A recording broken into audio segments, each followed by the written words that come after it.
Chances are, if I ask you to think of a following block puzzle game, your mind is going to go immediately to Tetris.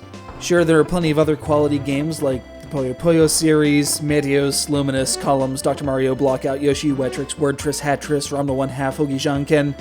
I could go on. But like it or not, Tetris is the de facto standard for the genre. Pretty much everything since Tetris has been defined in terms of Tetris. Market dominance does that to a game. Even so, many have sought to build on the Tetris name by adding more and different modes and mechanics, some worthwhile, others downright laughable.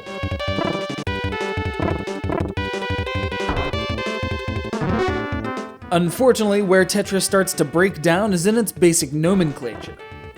We here in the West already had a Tetris 2, which was known as Tetris Flash in Japan, while the portion of this offering called Bombliss is called Tetris Blast in English. Confused yet? Let me try to bring it together for you. This game has two sides. One's a fairly bog-standard rehashing of the classic Tetris game, except this one's got 16-bit graphics, hence the super in the name.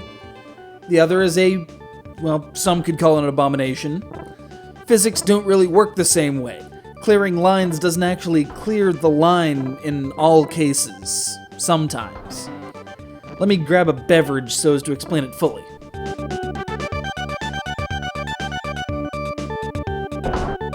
So, Bombliss / Tetris Blast, previously released only for the Game Boy, now has a proper 16-bit version. The goal, unlike classic Tetris, is complete annihilation of the entire playing field through the use of explosives. Those explosives come embedded in the tetrominoes, or pentominoes, or other n-minos, and act just like normal blocks, until the line they're on is cleared. That clearance is enough to detonate any bombs within, which, in their singular form, eliminate any blocks on that row within 3 of the bomb itself. So unless your bombs are well spaced along the row, there's a significant chance you're not going to hit all of them. Any blocks remaining will serve to support any pieces above it, leading to some physically dubious constructions if left unabated.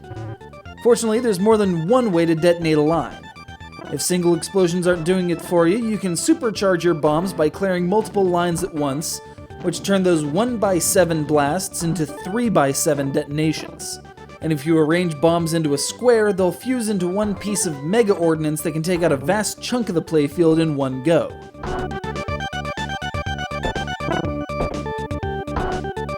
Bombliss is one of my favorite Tetris variants, right up there with Atomic Tetris and Hotline Tetris from Tetris Worlds. But you don't have to go importing this just so you can get your hands on some sweet block-exploding action.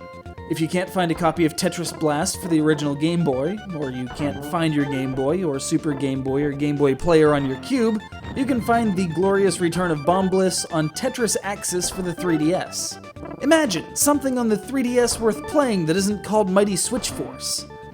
Oh, and there's regular Tetris too, but you can get regular Tetris anywhere. Bombliss, man, that's where it's at. I got 2 turntables and an iBlock. Come at me.